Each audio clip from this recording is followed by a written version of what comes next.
तुम कई दिनों से किसी कार्य के बारे में सोच रहे हो। तुम उसे निरंतर सोच रहे हो।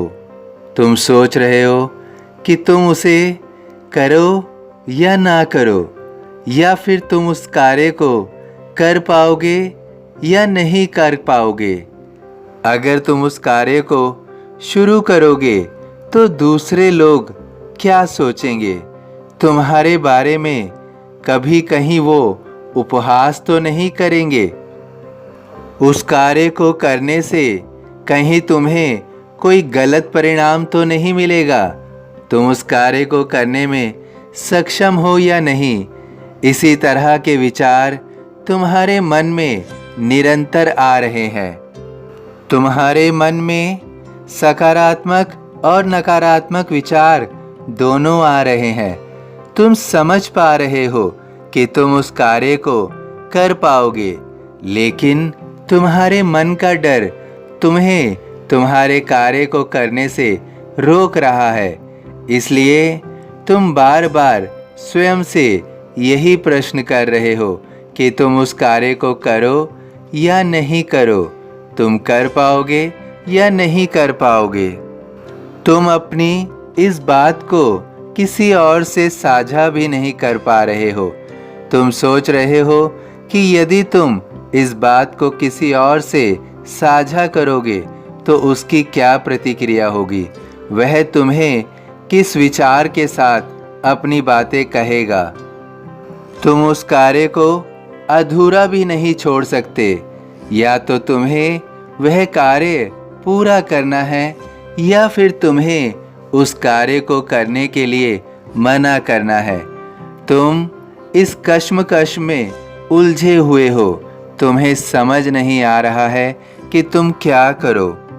लेकिन अब तुम इस चिंता से बाहर आ जाओ। तुम्हें इसके बारे में और नहीं सोचना है। तुम्हारी यह चिंता का निवारण अब हो रहा है, क्योंकि जब तुम पहले इस कार्य के लिए कोशिश कर रहे थे या फिर तुम इस कार्य के लिए सोच रहे थे, उस समय तुम उस कार्य को करने के सक्षम तरीके नहीं जान पा रहे थे।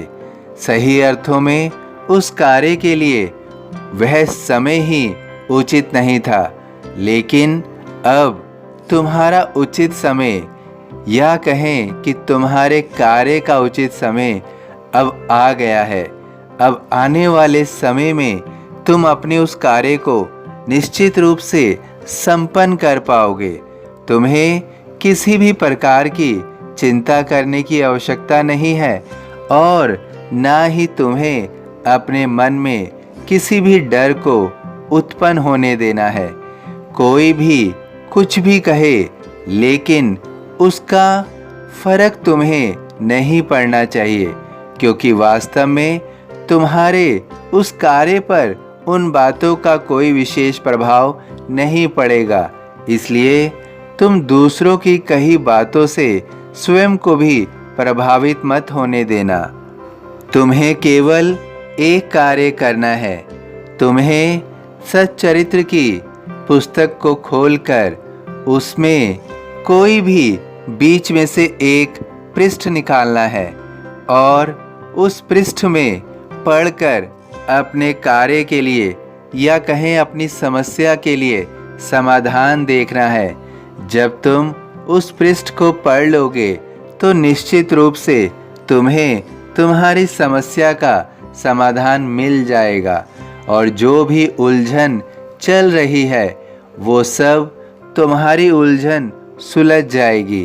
तुम्हारी सभी चिंताएं खत्म हो जाएंगी।